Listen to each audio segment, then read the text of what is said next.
Good evening, everybody. Hi. My name's Renee. I'm the director of the Sequoia Center, and I want to welcome you all. We've got a full house tonight. That's great. Awesome. And before Thanksgiving, too. Normally, I go through and have everybody at least say hi and introduce themselves, but because tonight is being taped, I'm not going to do that. But welcome anyway. Is there anybody that's sort of brand new today, yesterday?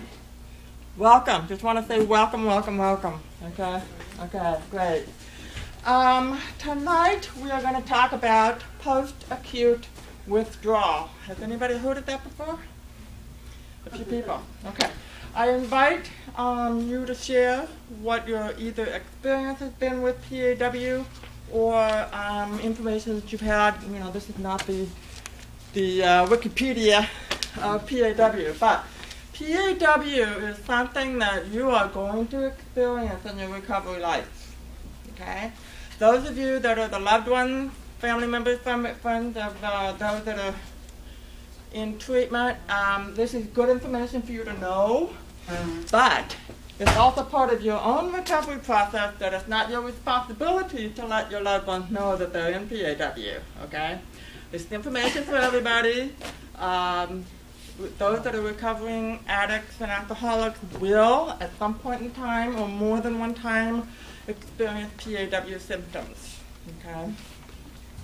That's why it's important to know about. What I want to do first of all, though, is, am I that boring? What? No, I'm not leaving. Okay. Okay.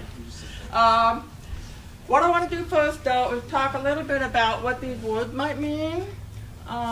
Post-acute withdrawal, and that's obviously what PAW stands for. But let me speak a little bit about what the continuum of the disease of alcoholism or drug addiction is, and that'll kind of lead us into the PAW part. We do believe that alcoholism, drug addiction is a disease. The AMA, the American Medical Association, does identify it as a disease in the same fashion that heart disease, diabetes, cancer, and those sorts of things are diseases. They afflict the body, mind, and relationships often. Drug addiction, alcoholism does afflict not only the body and the mind, but also our spirit, definitely our relationships, our emotional life, and all these kinds of things. And I think in a lot of ways cancer, diabetes do those things as well. But I sort of think they're a little bit heightened when we consider the disease of alcoholism. So in that regard, there is a progression of the disease. And I do have kind of a straight line up here, but that's just for graphic purposes. It's not at all a linear process. But typically, the disease will start out at what's called kind of the experimental phase, and that tends to begin in our adolescence when we kind of explore and experiment with a lot of different things. We experiment with behavior, clothing, change of friends. We just try out a lot of things in order to sort of figure out who we are in the world. And part of that is sampling cigarettes and other sorts of things that we're not supposed to do, but we experiment, okay? And sometimes there's consequences with that. We get caught, we get sick, and sometimes, you know, people can just sort of like, you know, I just don't want to deal with the consequences, I don't want to get in trouble, didn't like how that felt, don't need to do it anymore. Just some people can sort of stop at this end.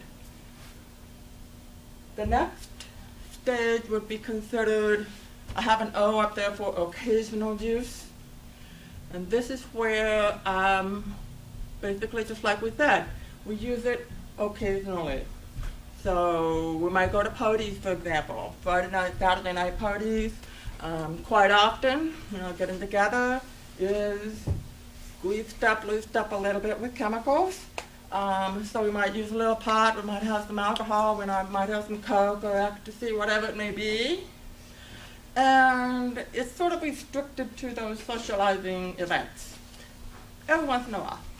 Not necessarily every weekend, but whenever we get together. And again, there can be some consequences. There might be a DUI in there, but more likely it's around getting in trouble. Could be work, could be parents, could be friends that said, you know, you just really overdid it, I don't want to be with you anymore. It could just, you know, throwing up the next day, having hangovers. Those kinds of consequences can occur. And again, some people can just say, you know what, I don't want to do that. I don't want to be like that. I don't want to have those sorts of things in my life, and they can stop. The next stage is what we call abuse. And this is where we start dabbling in that area of, you know, I'm beginning to need to have something in my life that helps me to cope. Coping is kind of a big word, but it can be a lot of things like, you know, some folks will use marijuana, maybe laced with a little coke as a way to focus in school. Or I'll do something as a way of pulling an all-nighter to be able to get that deadline done at work. Or I'll take a drink as a way of feeling courageous in order to ask a girl out for a date. We start to use chemicals as a way of dealing with life. Okay? It's a little different than socializing or just trying things out. Okay? We're starting to get into the emotional, relational thinking processes of how we are doing life. So there's another leap to the next stage where we call it addiction. An addiction does mean we can no longer say no. Once we take a line, once we take a drink, once we take a hit, once we take something, there's sort of no going back. There's like this run. Now we might have a dry period for a while where we don't use something for a while because of the consequences. It could be, you know, the dry period is sitting in jail for 60 days. Or it could just be, you know, I just got really sick and tired of it. But we just really didn't think that it was like over. There's no concept yet of thinking that we can live our lives without a chemical. So there is a place, I placed a dotted line here, which sort of identifies a place of no return. I think in the program of 12-step Alcoholics Anonymous and other 12-step programs, they talk about crossing the invisible line. And some people know that, you know, when that happened to them, and some people don't. But there's sometimes a place in life where we've just had enough chemicals in our system, enough behaviors around that we just finally crossed over to this place where we can never say no. Once we've taken a chemical in our system, just like it talks about in the big book, we are now inflicted with an allergy and an obsession of the mind. So there's a place in our lives somewhere where we've crossed over the invisible line from abuse to addiction. Let me just ask you, just by raising your hand, how many of you feel like you might be in the abuse stage versus the addictive stage? Okay. So there's some folks that are just kind of, maybe in treatment, just kind of figuring this out, and that's okay.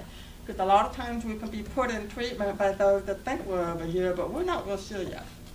How many of you clearly identify as being on this side of the line? Okay.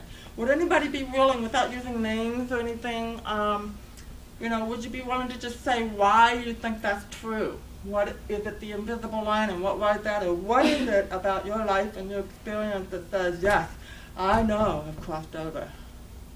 Yeah. The frequency, and that it doesn't matter what the event is, whether I'm happy, whether I'm sad, whether I'm excited, whether I want to get away, whether I'm going to party. Yeah. It just doesn't matter. It's just part of my life. Okay. Thank you. Get back there. I think, well, just had a brain thing. Addiction to me is when you have an urge, a hunger for your chemical, whatever it is, and you're sick if you don't get it. Okay. Very good. Thank you. The clarity for me was the obsession of the mind, that it's not so much, and you talked about a dry period versus a sober period. Yeah, And yeah. that's where recovery is so different than being dry, because it's the freedom, all the time spent, you know, either planning for or how to get away with, I mean, all the time spent thinking around that drug. Well,